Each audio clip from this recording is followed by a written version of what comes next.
श्री गुरु चरण सरोज रज निज मन मुकुर सुधार। अवरणो रघुबर बिमल यस जो धायक फल चार। गुरुर्ब्रह्मा गुरुर्विष्णु गुरुर्देव महेश्वरः। साक्षात् परब्रह्म तस्मै श्री गुरुवे नमः। अखण्डमण्डलाकारं व्याप्तेन चराचरं तत्पदं दर्शितां तस्मै श्री गुरुवे नमः। मनोजयं मारुततुल्यवेगं जितेन्द्रियं बुद्धिमतां वरिष्ठं वातात्मजं वानरयूथमुख्यं श्रीरामदूतं शरणं प्रपद्यते। सोऽयं विभूतिविभूषणः सुरवरः सर्वाधिपः सर्वः सर्वगतः शिवः शशिनिभः श्रीशङ्करः पातु माम्।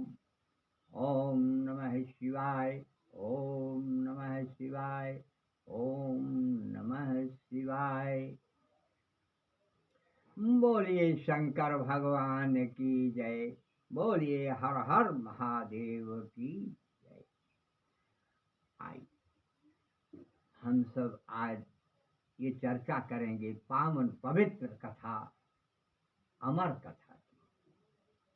अमर कथा एक बार माता सती ने भगवान भोलेनाथ से कहा कि प्रभु हमको अमर कथा सुना दीजिए।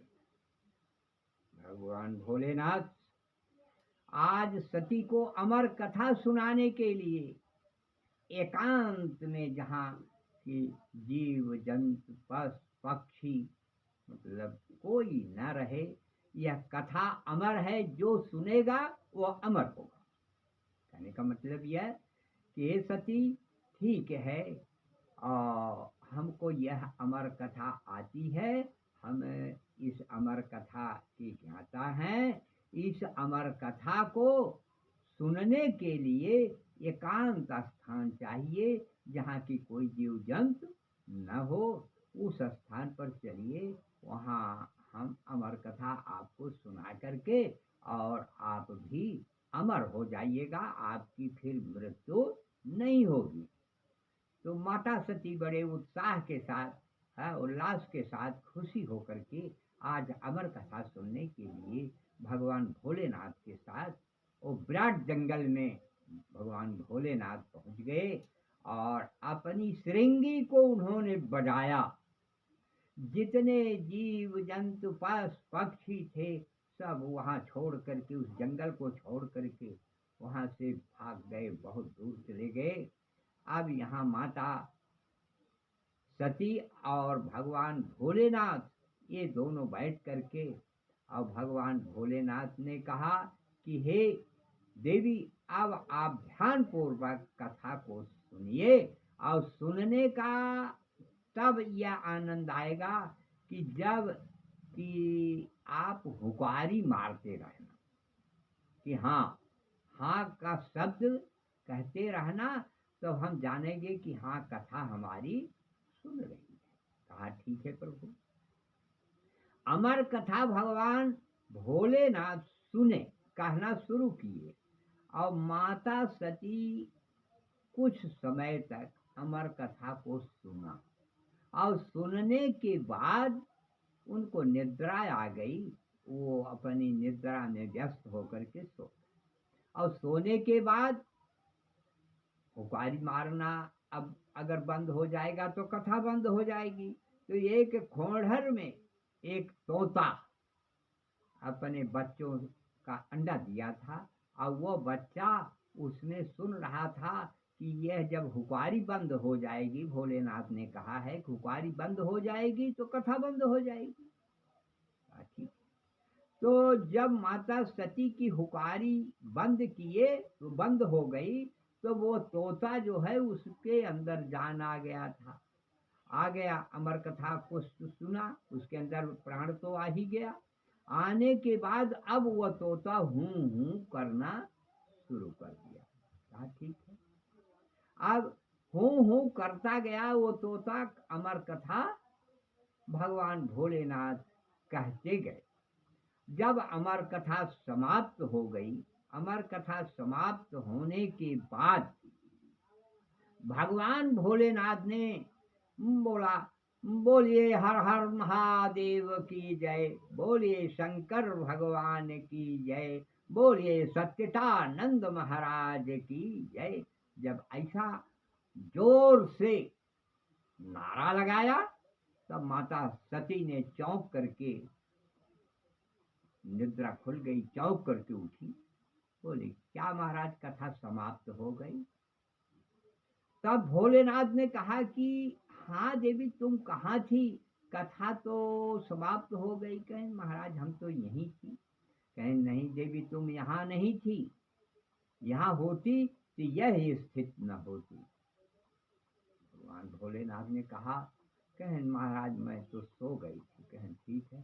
तो माता सती को यह था कि चलिए ये तो घर के वक्ता हैं, फिर इनसे सुन लेंगे कथा। निद्रा आ गई है, सो गए। अच्छा, लेकिन फिर माता सती ने कहा प्रभु हमको फिर से सुना दीजिए। तो भोलेनाथ ने कहा कि हमारे पास न तो इतना समय है और न तो यह फिर दोबारा हम सुना पाएंगे। अच्छा, वहीं तो कथा समाप्त हो गई। अब उस तोते के विषय में भोलेनाथ ने सोचा कि इसमें हूं की आवाज कौन कर रहा है। अब त्रिशूल को छोड़ा, देखा तो तोता उसमें से निकल करके भागा और भागते भागते वो गया व्यास मुनि के आश्रम में। वहाँ व्यास मुनि की औरत अपना जमुआई ले रहे, सो रही थी मुंह खोल करके, और तोता उसी के अंदर से निकल करके चला गया व्यास मुनि के स्त्री के पेट। अब तोते का जन्म जब हुआ तो उसका नाम पड़ा, भगवान भोलेनाथ भी गए तो कहा कि ठीक है, व्यास मुनि के आग्रह करने पर, प्रार्थना करने पर अब वो वहाँ से शंकर जी लौट करके तो चले आए, लेकिन वही बाद में जा करके सुखदेव नाम से उत्पन्न हुए। अब सुखदेव नाम से उत्पन्न हुए, वो तो अमर थे। सुखदेव जो कथा सुन करके गए थे और अमर थे, उनको न ब्रह्मा मार सकें, न विष्णु मार सकें, न शंकर मार सकें। मतलब यहाँ तक कि काल के भी महाकाल आज सुखदेव जी अमर कथा सुन करके हो गए। अब वो सुखदेव महाराज माता पिता से 12 बरस तक वो गर्भ में रहे। 12 बरस की अवस्था में इसके बाद वो अपना अवतार लिए, माता के गर्भ से अवतार लिए, बाहर आए। बाहर आने के बाद 12 वर्ष की अवस्था में अपने माता पिता से प्रणाम किया। बोला हे माता और पिता, मैं आपसे प्रणाम करता हूँ और मैं पृथ्वी पर आया हूँ, मैं अमर हूँ और मुझे अमर कथा भगवान भोलेनाथ ने की सुनी है, मैं अमर हो चुका हूँ। मैं अब जा करके सृष्टि पर जो बहुत से लोग ऐसे हैं जो आते हैं चले जाते हैं, उनकी मृत्यु हो जाती है, मैं चल करके अब एक आश्रम में रुकूंगा और वहाँ सृष्टि को बचाऊंगा कि कोई प्राणी जीव जंतु जो भी होगा वह फिर दोबारा मरेगा नहीं। ऐसी वाणी सुन करके कह करके आज सुखदेव महाराज आज वहाँ से चलते हैं। अब चलते हैं तो आए एक विकट जंगल में, जहाँ की यह देखे कि यहाँ पास पक्षी जीव जंतु बहुत से हैं। सुखदेव महाराज को बड़ा आनंद आया कि चलिए यहाँ पर रुकेंगे कुछ दिन और रुकने के बाद अब यह बात व्यास मुनि जाकर के अपने प्रवचन में बता दी। ब्रह्मा विष्णु और शंकर का इंद्र के यहाँ दरबार लगा, तो वहाँ जाकर के व्यास मुनि ने बताया कि मेरे पास एक सुखदेव नाम का पुत्र उत्पन्न हुआ और वह जाकर के काज पता नहीं किस विकट जंगल में वो अपने अमर कथा सुनाने के लिए गया। अब इधर अमर कथा ये बात जब बड़े बड़े ऋषि मुनि दुर्वासा और सब मतलब 33 करोड़ के देवता और ऋषि मुनि जब सुने, तो सुखदेव को खोजते खोजते उस विकट जंगल में जाकर के 33 करोड़ के देवी देवता मनुष्य जीव जंतु सब एकत्रित हो गए। चलिए आज सुखदेव महाराज अमर कथा सुनाएंगे और सुनने के बाद सभी अमर हो जाएंगे, कोई मृत्यु नहीं। उसमें विष्णु ने सोचा कि इतनी मेहनत से मैंने संसार बसाया बनाया और जब किसी की मृत्यु नहीं होगी तो हमारे बसाने से मतलब क्या, ये तो सृष्टि का संचार ही रुक जाएगा। अब उसमें सूर्य चंद्रमा मतलब इसमें सब ये सब भी एकत्रित होने पर सब लोग आए और महाराज जो हमें 88,000 तो बताते हैं, लेकिन पता नहीं कितने 88,000 ऋषि वहाँ एकत्रित। सब ऋषि और चंद्रमा ये गौतम ऋषि मतलब जितने ऋषि महात्मा थे सब वहाँ पर एकत्रित। आओ भगवान सुखदेव महाराज ने शुरू किया अमर कथा का सारांश शुरू किया और सारांश सुनते सुनते सब लोग मगन हो गए। और उसमें अमरा गुरु नाम के भी एक आए थे। अमरा गुरु ने आधा तीहा सुना कि इसके सुनने से प्राण उत्पन्न होता है और इसके सुनने से शरीर वज्र हो जाती है। यहाँ तक कथा अमरा गुरु ने सुनी। अब अमरा गुरु कथा तो सुने और जब अमर कथा के सारांश पर तो अमरा गुरु ने यह सुन लिया कि ये वज्र होने का यह तत्व है, यह जो है प्राण उत्पन्न होने का है, यहाँ तक तो सुन लिया। सुनने के बाद अमरा गुरु जब ये कथा शुरू हुई तब उसमें चक्र चलने लगा, पृथ्वी घूमने लगी।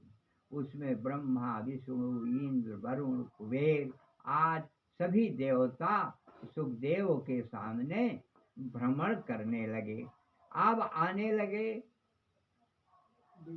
आजा। इसके बाद जब ये समस्या आई तब सभी लोग ब्रह्मा विष्णु और महेश सुखदेव महाराज से हाथ जोड़ करके विनती करने लगे कि हे महाराज, ऐसा है कि यह कथा अगर आप सबको सुना देंगे तो सृष्टि का आवागमन बंद हो जाएगा और इसके बाद कल हम इस कथा को विस्तार पूर्वक हम आपको बताएंगे कि सुखदेव महाराज ने क्या क्या उसमें बहुत से ऋषियों ने श्राप दिया था। सूर्य को दिया था, चंद्रमा को दिया था और ये गौतम ऋषि ने अहिल्या को दिया था, इंद्र को मिला था। ऐसे ऐसे बहुत से श्राप थे जिन श्राप को उस सुखदेव महाराज ने एक दिन में वहाँ 33 करोड़ के ऋषि तो थे ही, इन सबका श्राप की मुक्ति कर दिए। और इस मानव शरीर के अंदर आज जितने छिद्र हैं, जितने रोम हैं उतने छिद्र हैं। ये क्यों है, इसके विषय में हम आपको विस्तार पूर्वक कल से इसके लिए आप लोगों को सुनाएंगे। समय से आप लोग यहाँ आइए, रहिए और समय से इस कथा का आनंद लीजिए। अमर कथा यह अमर कथा जो है यह है कल इसके विषय में मनुष्य के शरीर में रोए क्यों हैं, कितने रोए हैं और कितने बाल हैं, और जितने रोए हैं, जितने बाल हैं, उतने छिद्र हैं इस शरीर के अंदर क्यों हैं? हैं?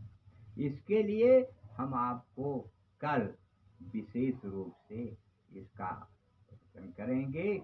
बोलिए शंकर भगवान की जय, बोलिए हनुमंत लाल की जय, बोलिए आदिशक्ति जगत जननी जगदम्बा की जय। हर हर महादेव।